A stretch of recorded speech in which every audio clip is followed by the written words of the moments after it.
Life of Pi character design மூலயமா வந்து என்ன மீன் பண்ண வராங்கன்னு தெரியுமா இந்த சொசைட்டிக்கு? அதே மாரி வந்து லைஃப் ஆஃப் பை மூவிக்காக ஏன் வந்து 3 டைரக்டர் வந்து ரிஜெக்ட் ஆயிருக்காங்க தெரியுமா? அது மட்டும் இல்லாம அந்த 3 டைரக்டர் யாரு?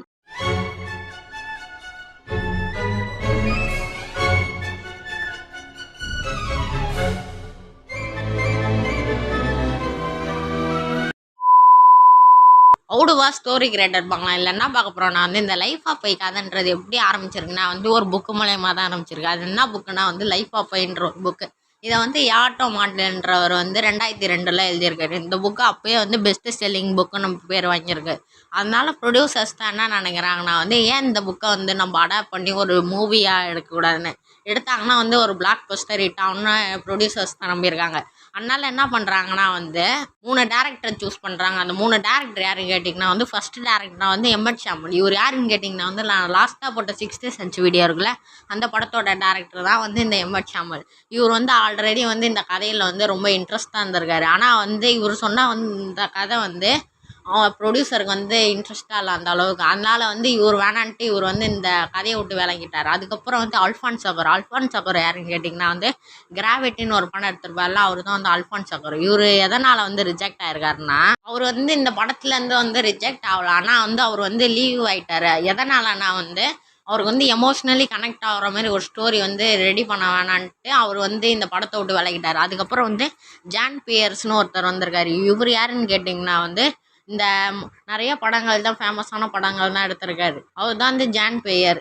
இவர் வந்து எதனால் வந்து இந்த ஸ்டோரியை விட்டு விளங்கியிருக்காருன்னா வந்து இவர் வந்து விஷுவலாகவும் எமோஷ்னல் கனெக்டாகவும் எடுக்கலான்னு, ஆனால் விஷுவலாக வந்து சரிப்படாதுன்னு வந்து ப்ரொடியூசர் நஞ்சனால வந்து இவர் வந்து விலகிட்டார். அதுக்கப்புறம் வந்து ஃபைனலாக வந்து என்ன ஆகுதுன்னா வந்து 2010 வந்து ஆங்லி தான் வந்து இந்த படத்துக்கான டேரக்டர்னு வந்து ப்ரொடியூசர்ஸ் தான் வந்து அறிவிக்கிறாங்க. இவரை வந்து எதனால் செலக்ட் பண்ணியிருக்காங்கன்னா வந்து இவர் வந்து கொஞ்சம் விஷுவலாகவும் ஃபிலாசபிக்கலாகவும் எடுக்கலான்ட்டு ப்ரொடியூசருக்கு ஐடியா கொடுத்துருக்காங்க. இப்படி வந்து இவர் கன்வின்ஸ் பண்ணனால வந்து என்ன ஆகுதுன்னா ஆங்கிலேயே வந்து இந்த படத்துக்கு டேரக்டராக போட்டுறாங்க. இந்த படம் இவ்வளோ தடங்கலுங்க மீறி வந்து இந்த படம் வந்து மிகப்பெரிய பிளாக் பஸ்டர் ரேட் ஆயிருக்கு இந்த லைஃப் ஆஃப் பை படம். ஏன் இந்த நேம் பார்க்கலாம். இந்த பிகைன் த நேமில் என்ன பார்க்க போகிறோம்னா வந்து ஏன் இந்த படத்துக்கு லைஃப் ஆஃப் பைன்னு பேர் வச்சுருக்காங்கன்னு தெரியுமா? எதனால் லைஃப் ஆஃப் பைன்னு இந்த படத்துக்கு பேர் வச்சுருக்காங்கன்னா வந்து இது வந்து நம்ம பையோட வாழ்க்கையில் நடக்கிற கதைனால வந்து லைஃப் ஆஃப்னு வச்சுருக்காங்க. அது மட்டும் இல்லாமல் பையன் ஏன் வச்சுருக்காங்கன்னா வந்து நம்ம ஹீரோட பேர் வந்து பிசின் மானிட்டர் பட்டேல். ஆனால் அந்த பேரை வந்து எல்லாரும் கலாய்க்கிறேன்னு தெரிஞ்சேன்னா வந்து இவர் வந்து அவர் பேரை பையன்னு மாற்றிட்டார். அதனால தான் வந்து லைஃப் ஆஃப் பைன்னு இந்த படத்துக்கு டைட்டிலாக வச்சுருக்காங்க. நாட் பைத் இல்லை என்ன பார்க்க போகிறோன்னா வந்து இந்த படத்தோட கேரக்டர் டிசைன் எடுத்துக்கிட்டிங்கன்னா வந்து நம்ம பையோட அம்மா கேரக்டர் எப்படி இவங்க வந்து ஒரு கடவுள் நம்பிக்கை உள்ள ஆளாக காமிச்சிருப்பாங்க. ஆனால் அந்த படத்தில் அதே மாதிரி வந்து இதுக்கு ஆப்போசிட்டான ஒரு கேரக்டர் தான் வந்து இவங்களோட அப்பா கேரக்டர். இவங்க அப்பா கேரக்டர் வந்து ஒரு சுத்தமாக கடவுள் நம்பிக்கை இல்லாத ஒரு கேரக்டரை காமிச்சிருப்பாங்க. அதாவது வந்து ஒரு ஏத்திஸ்ட்னு கூட சொல்லலாம். இது மூலயமா என்ன மீன் பண்ண வராங்களா வந்து இந்த சொசைட்டியில் வந்து இந்த 2 செட் ஆஃப் பீப்புள்ஸ் தான் இருக்கிறாங்கன்றத வந்து இந்த படத்தோட கேரக்டர் டிசைன் மூலயமாவும் மீன் பண்ண வராங்க.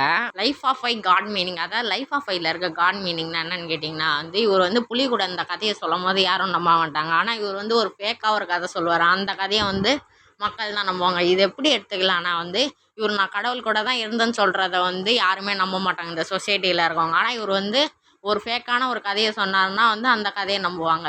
இதை வந்து நான் எப்படி சொல்கிறேன்னா வந்து இவரே வந்து எண்டிங்கில் அந்த ஒரு விஷயத்த சொல்லியிருப்பாரு. பொறுத்த வரைக்கும் கடவுளும் அப்படிதான்.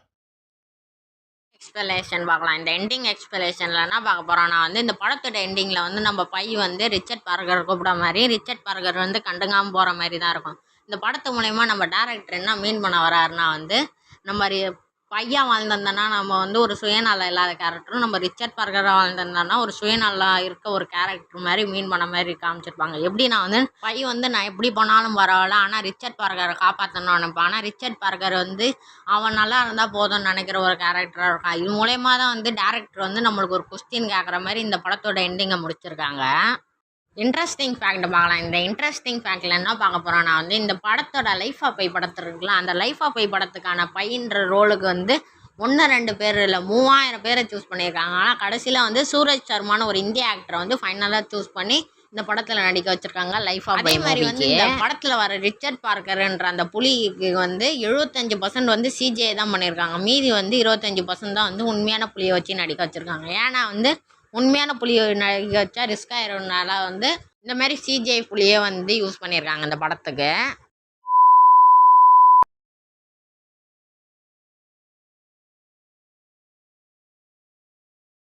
தேங்க்யூ ஃபார் வாட்சிங்.